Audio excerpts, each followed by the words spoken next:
انسان ایک چھوٹے سے معاملے میں بھی، ہلکے سے معاملے میں بھی اس فقر سے نہیں نکل سکتا. اسی لیے نبی علیہ الصلوۃ والسلام نے فرمایا کہ تم اللہ تعالیٰ سے سوال کیا کرو، یہاں تک کہ فرمایا کہ اپنے پاؤں کے جوتے کے تسمے کا بھی اللہ تعالیٰ سے سوال کیا کرو. فرمایا فَإِنَّ اللَّهَ لَمْ يُيَسِّرْ لَهُ لَمْ يَتَيَسَّرْ. اس قسم کے لفظ ہے کہ اگر اللہ سبحانہ و تعالیٰ بھی اس کو میسر نہ کرے تو جوتے کا تسمہ بھی میسر نہیں ہو سکتا. تو اتنا معمولی سا کام، اس میں بھی انسان کو احساس دلایا گیا کہ تم اللہ تعالیٰ کے فقیر ہو.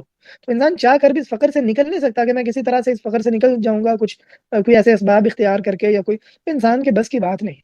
تو انسان اللہ سبحانہ و تعالیٰ کا محتاج تو ہے ہی ہے نا. ہر پہلو میں اس کا اظہار ہے کہ میں اللہ سبحانہ و تعالیٰ کا محتاج ہوں، لیکن اس احتیاج کا اپنی زبان سے اقرار اور اعتراف، یہ اللہ سبحانہ و تعالیٰ کو بڑا پسند ہے. اور انسان کی تمام تر سعادت اس اعتراف اور اس اقرار سے جڑی ہے.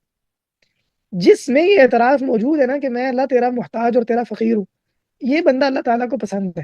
وہ چاہے انسان کسی بھی مرحلے میں اپنی زندگی کے کسی بھی معاملے میں اللہ سبحانہ و تعالیٰ کے سامنے اظہار اور اعتراف کرے، یہ اللہ تعالیٰ کو اچھا لگتا ہے. اس لیے کہ یہ انسان کی جو کا حقیقی مقام ہے، یہ اس کا اعتراف ہے.